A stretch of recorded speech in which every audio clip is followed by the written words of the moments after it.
mukhang nakikibalita doon sa nangyari kay Tito. Kailangan natin makabangon at mapabango uli ang pangalan ng Major Crimes. Hindi pwedeng firewall na naman ang bida-bida dito sa PBI. Paano mo naman gagawin yun? Alam mo naman mainit yung mata nila sa atin. Hindi nga tayo binibigyan ng kaso. Mukha na tayong palamuti dito.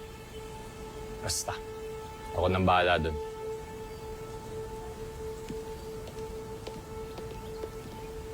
Hey, mamaya mo na kainin niya para ka naman PG. Ano? Ay! Bulag ka ba?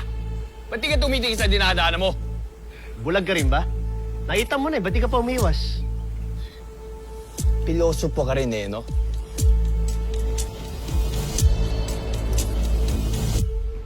Kisa, mag-usap naman tayo. Pag-uusapan natin yan. Kakabay naman na kayo ni Stella, di ba? Alam mo, galit ka sa akin. Pero respetuhin mo naman yung buhay papakasalan ko. Kayo ba, nirespeto niyo yung nararamdaman ko? Kahit kailan? Di naman, di ba? Isa, sorry. Kung hindi ko nasabi sa'yo ang plano namin. Pero di ba okay naman sa'yo?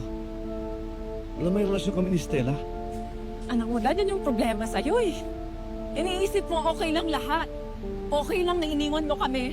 Okay lang na hindi mo tinuloy ang kasal ni Mami. Okay lang na ikakasal kayo ni Stella. Pero mali ka.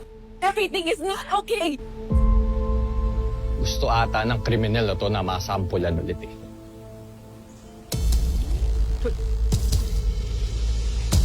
Ay. Ay. Oh my toyo. Hindi porket asawa ka ng chip ko, atrasan na kita. Ay! Hop! Sandali! Hold your horses! Ba't ka nag-away? Ba't ka nag-uubaran? Kung ganyan na din naman, aba ako din. Eto. Sige, King! Jay, wag. Tanda tayo dyan. Ha?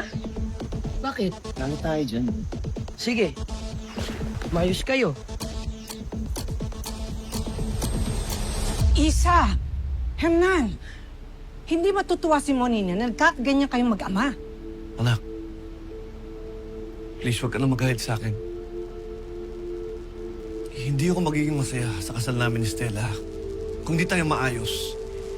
Dad, alam mo na kung nararamdaman ko dyan sa kasal na yan. Nasa'yo na yun kung itutuloy mo o hindi. Isa! Anak! Hernan! Maliban naging Diyos yung biglo, paano matatanggap ni Isa ang pagkasama namin ni Stella? Hindi kaya masyado kayo nagmamadali ni Ma'am Stella? Akala ko lang maunawaan ako ni Isa. Dahil nasa tamang edad na siya. Matagal ko na kayong kilala, Hernan. Kahit noon pa man, marami na akong napapansin sa inyong dalawa ni Stella.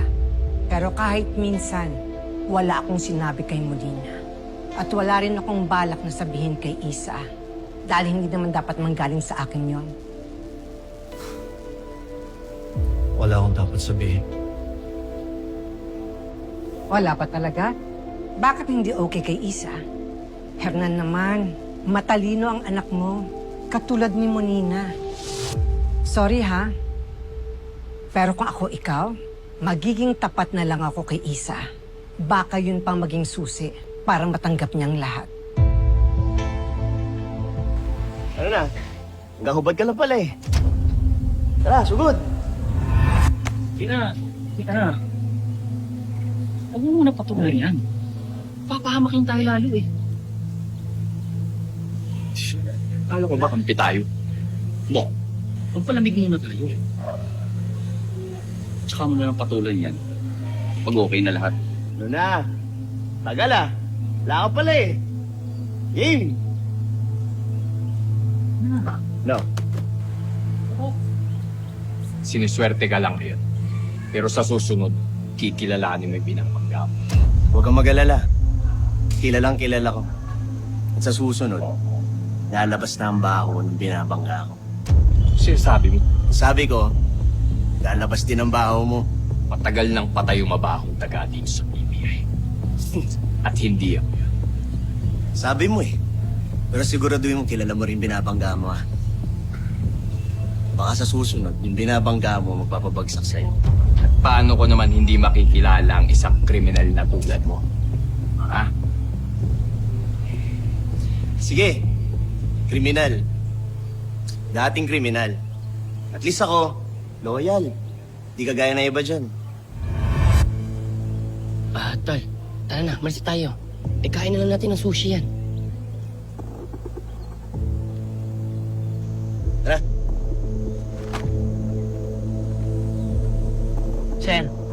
Sir, maglamit na kayo.